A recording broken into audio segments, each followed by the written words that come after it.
Then Eliphaz the Temoni spoke up. If one tries to speak to you, will you mind? Yet who could keep from speaking? You have given moral instruction to many. You have firmed up feeble hands. Your words have supported those who were stumbling. You have strengthened the weak-kneed. But now it comes to you, you are impatient. At the first touch, you are in shock. Isn't your fear of God your assurance, and the integrity of your ways your hope? Think back. What innocent person has perished? Since when are the upright destroyed? What I see is that those who plow sin and sow trouble reap just that. At a breath from God, they perish. At a blast from his anger, they are consumed. The lion may growl, the king lion may roar, but that old lion's teeth are broken. So the lion succumbs from lack of prey. The lion's cubs are scattered. For a word was stealthily brought to me. My ear caught only a whisper of it. In passing thoughts flashing through visions at night, when sleep lies heavy on people, a shiver of horror came over me. It made all my bones tremble. Then a spirit passed in front of my face. The hair of my flesh stood to end. It stood still, but I couldn't make out its appearance. Yet the form stayed there before my eyes. Then I heard a subdued voice. Can a human be seen by God as righteous? Can a mortal be pure before his Maker?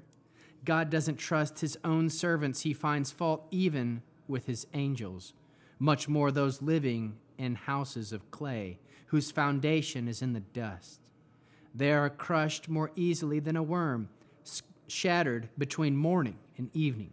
They perish forever, and no one takes notice. Their cord within them is pulled up. Then they die without ever gaining wisdom. Call if you like, but will anyone answer? To which of the holy ones will you turn? For anger kills the fool, and envy slays the silly. I watch as a fool establishes roots, but I curse his home with sudden destruction.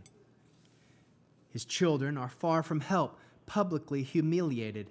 With no one to rescue, the hungry eat up his harvest, taking it even among the thorns, while the thirsty are panting eagerly to swallow his wealth. For misery does not come from the dust, or trouble spring from the ground. No, people are born for trouble, as surely as sparks fly upward. If I were you, I would seek God. I would make my plea to him. For God does great deeds beyond investigation, wonders beyond all reckoning. He gives rain to the earth, pours water down in the fields. He raises the lowly on high and lifts mourners to safety. He frustrates the schemes of the cunning so that they achieve no success, trapping the crafty in their own tricks and foiling quickly the plans of the false.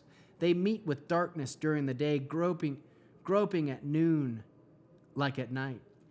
But he saves the poor from the sword, their mouth from the clutches of the strong, so the poor can hope again, and injustice shuts its mouth. How happy the person whom God corrects. So don't despise Shaddai's discipline, for he wounds, but he bandages the sore. His hands may strike, but they also heal. He will rescue you from 6 disasters. Yes, in 7 no harm will touch you. In famine he will save you from death, and in war from the power of the sword.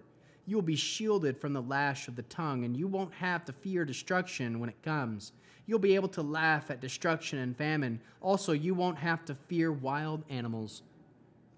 For you will be in a league with the stones in the field, and the wild animals will be at peace with you. You will know that your tent is safe.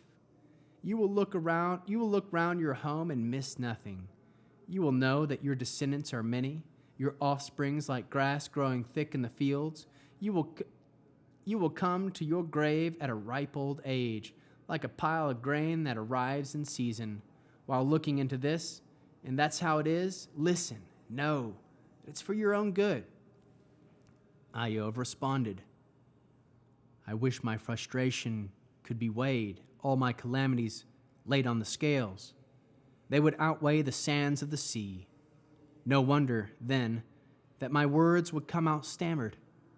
For the arrows of Shaddai find their mark in me, and my spirit is drinking in their poison. The terrors of God are arrayed against me. Does a wild ox bray when it has grass? Does an ox low when it has fodder? Can food without favor be eaten without salt? Do egg whites have any taste? I refuse to touch them. Such food makes me sick. If only I could have my wish granted, and God would give me what I'm hoping for, that God would decide to crush me, that he would let his hand loose and cut me off. Then I would feel consoled, so that even in the face of unending pain, I would be able to rejoice. For I have not denied the Holy One, the words of the Holy One. Have I enough strength to go on waiting? What end can I expect, and I should be patient? Is my strength the strength of stones? Is my flesh made of bronze? Clearly, I have no help in myself. Common sense has been driven from me. A friend should be kind to the unhappy man, even to the one who abandons Shaddai. But my brothers are as deceptive as vadi streams that soon run dry. They may turn dark with ice and be hidden by piled up snow, but as the weather warms up, they vanish. When it's hot, they disappear. Their courses turn this way and that. They go up into confusing wastes and are lost. The caravans from Tema look for them. The travelers of Shava hope to find them.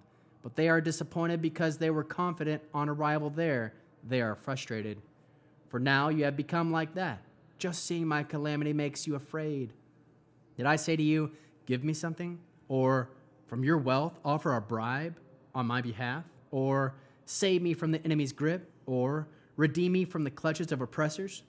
Teach me, I will be silent. Make me understand how I'm at fault. Honest words are forceful indeed, but what do your arguments prove? Do you think your own words constitute argument, while the speech of a desperate man is merely wind? I suppose you would even throw dice for an orphan or barter away a friend. So now, I beg you, look at me. Would I lie to your face? Think it over, please. Don't let wrong be done. Think it over. My cause is just. Am I saying something wrong? Can't I recognize trouble when I taste it?